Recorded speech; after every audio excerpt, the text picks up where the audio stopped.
Mark Drakeford is the Minister for Health and Social Services in the Welsh Government, and he's going to speak now for the whole of the United Kingdom. The UK is very proud that we played a key role in establishing and developing the Equity Action Programme, with Wales, along with Scotland and England, as important partners.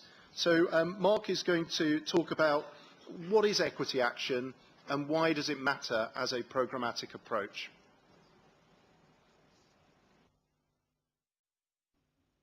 John, thank you very much. Good morning. It's a great pleasure for me as Minister for Health and Social Services at the Welsh Government to have the opportunity to represent the United Kingdom at this final conference of Equity Action, the joint action on health inequalities, and to put on the record some important characteristics and consequences of the work that has gone on over the last 3 years. Tackling health inequalities across the social determinants has been a long-standing United Kingdom priority, and that is why we have been very pleased to have been part of this programme from the very outset.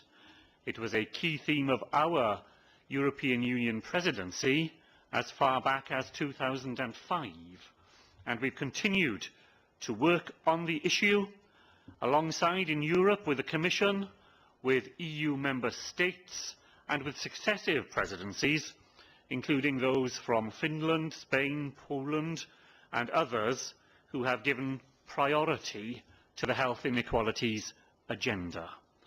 We've worked on a global basis with the World Health Organization, supporting the WHO Commission on the Social Determinants of Health, which reported in 2008, and the Rio Political Statement on the Social Determinants of Health from 2011. And much of this work has paved the way for our own strategies and reviews of health inequalities in different parts of the United Kingdom, including Michael Marmot's own Fair Society, Healthy Lives in England, as well then as work in Wales, Scotland and in Northern Ireland. And all of this activity has helped to raise the profile and awareness of health inequalities across the UK, in Europe and in the wider world. And greater awareness of the issues is important and necessary. It helps us to understand the stubborn and persistent nature of health inequalities, and it reminds us powerfully that more is needed if we are to change for the better the lives of our fellow citizens and their health and well-being. And that process begins with creating or developing health inequality policies that focus on sustainable action. And that must mean policies that make an impact on the ground for the long term. The mantra that Michael ended with: do something, do more, do better. And asking the question, what sort of action, means using evidence to identify the policies that are needed and supporting them with practical guidance. The recognition of the need for practical guidance and policy support was the impulse behind Equity Action. And publication of Solidarity in Health, the EC communication on health inequalities in 2009, provided the opportunity to convert this impulse into a coherent and a systematic programme. It set out a blueprint about what member states could do, such as improving data and creating a knowledge base, including policy audit work, building commitments across government and across society, and developing ways to get the best from EU funding, including the Social Coherence Fund. Now, the Equity Action Programme was launched in the spring of 2011 as a joint action between the EU and 15 member states, together with Norway. We, and I say we as one of many responsible ministers for this programme, have spent the best part of the last 3 years working on 4 key themes. The first theme has focused on the tools that can help improve the health inequalities focus of government, because the policies that these tools help us produce are crucial to policy design, both in spelling out the potential consequences of such policies and in clarifying how they are likely to impact on health inequalities. This theme formed Work Package 4 of the programme. It has been led by the Department of Health in London and has sought to deliver on this ambition by exploring the opportunities for health in all policies and highlighting the equity focus. It's worked to undertake EU-wide health equity audits to identify areas for action, particularly the impact of air quality on health inequalities, and then through strengthening the equity focus in health impact assessment work throughout Member States and in Member State case studies. Now, those case studies developed and applied by Member States have helped us to provide tools which can generate lessons through that case study approach, which cover a whole range of policies. Work Package 5, the regions, and the second key theme of the programme, which has been led by Euro HealthNet here in Brussels, has sought to capture regional approaches to tackling health inequalities and to encourage better use of EU structural funds. And it's done that by establishing a learning network of 30 regions, including Wales, Scotland and England from the United Kingdom. It has helped to undertake a good practice assessment across a wide range of policy areas, and it has worked hard to identify opportunities for using EU structural funds to support action on health inequalities in a cross-sectoral way. And the theme, as you'd expect, has highlighted the challenges of collaboration within and across the Member States. It has also recognised the potential gains offered by sharing and building on such learning, and highlighted those positive results in 2 major reports produced over the programme's lifetime. Now, I know from my own work that evidence about what works inspires confidence in policy making and in its implementation. Gathering this evidence and facilitating the transfer of this knowledge from researchers to policy makers and on to people who implement policy on the ground has been the role of Work Package 6, the Knowledge Work Package, and the third of the programme's 4 key themes. The partners working on this theme, led by the Dutch National Institute for Public Health and the Environment, have sought to develop an informed approach to policy. They have established a EU-wide scientific reference group to collect insights from across the social determinants and to identify gaps in the evidence.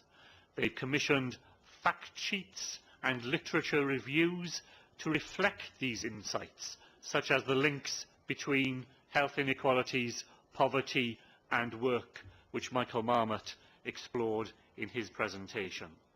And they have worked to align these findings with Member State activities and with the wider EU research agenda. All of these developments will, however, remain as interesting contributions to knowledge and understanding unless they lead to support for action. Ways of mobilising stakeholder support on a more systematic basis has been the focus of Work Package 7, the stakeholder, and the 4th and final theme, jointly led by the Federal Centre for Health Education in Germany and the National Institute for Health Development in Hungary.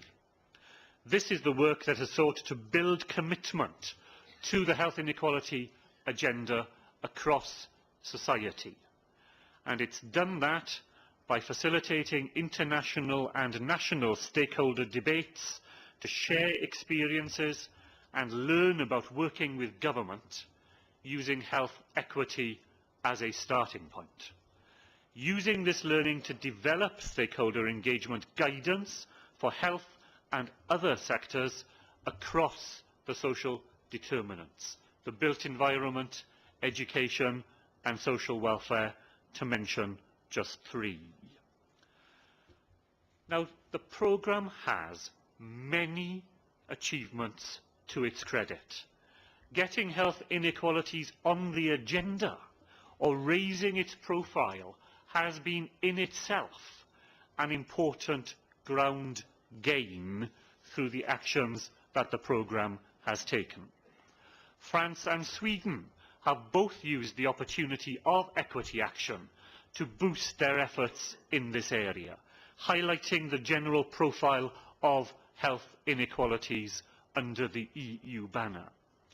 In Wales, where I come from, our participation in equity action has helped to build skills and develop knowledge at both our national and regional levels.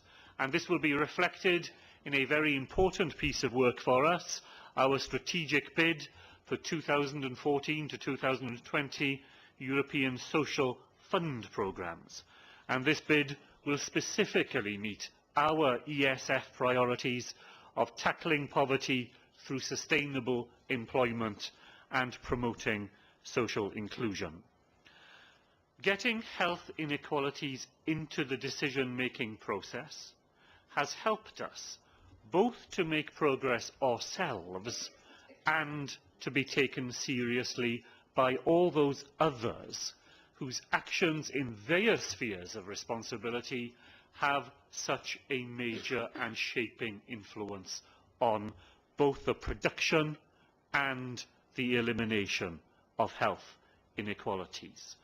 Member States have seized on topical policy issues to set out the impact on health inequalities as part of the policy decision-making process. An excellent example took place in Ireland over the lifetime of the programme, where consideration of health inequalities featured strongly in a possible decision about taxing fizzy drinks. And this is where we both want and need to be. We need to be in the room and in the place where decisions which make such a difference to health inequalities are being made. And those decisions, as Michael said, are not made narrowly within the confines of health's own responsibilities, but much more widely across the whole responsibilities of government. And this was an approach seen during the programme in Belgium too, where the opportunity was taken to add a health inequalities dimension to its thinking on sustainable development, drawing on international evidence and examples to strengthen its whole sustainable development programme right up to 2050.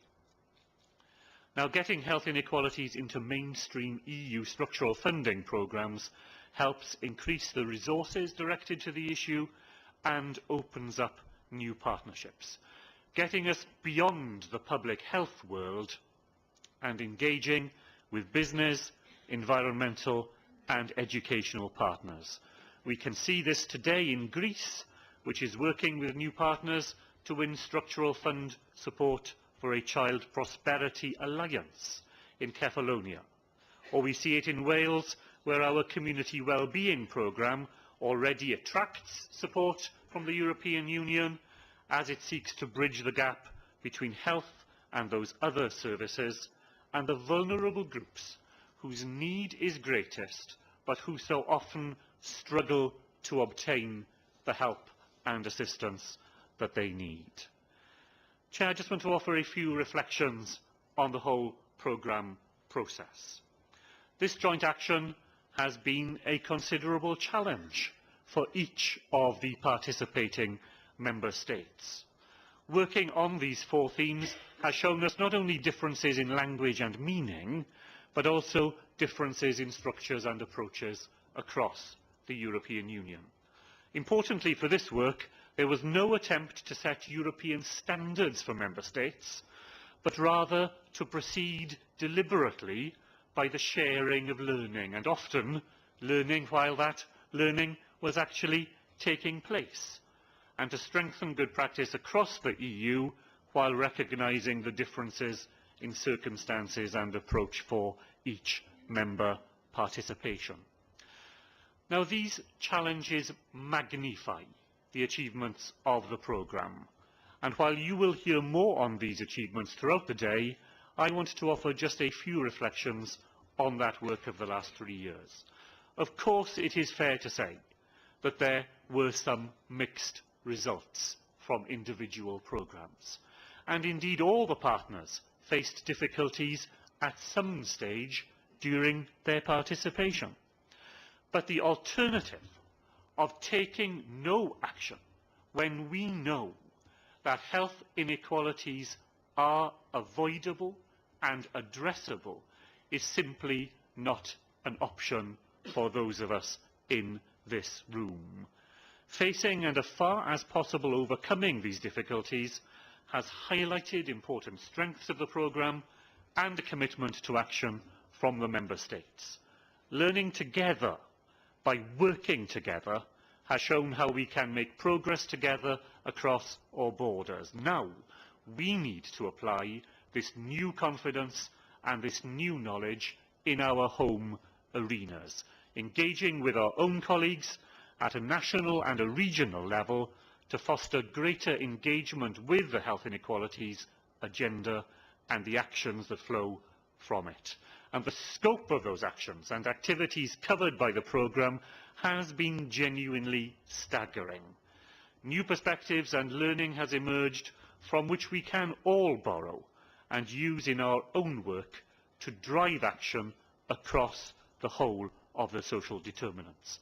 Action is possible, action can make a difference, and the range of projects undertaken has shown us that for action, when it is informed by evidence, whether that is around urban development, sustainable employment or trade and investment, can be effective, and that informed approaches promote both dialogue and engagement in the policy process.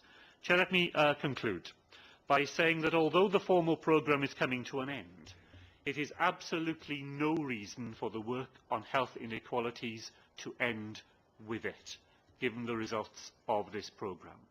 The end of the Equity Action Programme should also be the beginning of a renewed effort on tackling health inequalities across the EU in what, let us hope, will be an improved economic climate. We have already heard this morning about the still stark facts about the state of health inequalities in member states and across the EU. And if we needed any further encouragement, that information underlines the need for a relentless focus on tackling these issues. The Equity Action Programme provides us with a part of the answer to the health inequalities challenge. It shows us that it is possible to address these issues and how we can do it. The European Commission, as we have heard, has played an important leadership role, and they have a key part to play in taking forward the knowledge, the understanding and the capacity generated by this programme across the EU. But let us take the lessons from this programme too, aware of the difficulties, but recognising the prize, and share those lessons widely. Let us work together, let us go on working together, to apply these lessons to our own member states and across the European Union, in order that we drive forward the serious business of reducing the harmful and indeed the shameful inequalities which continue to shape the lives of far too many of our fellow citizens. Thank you very much.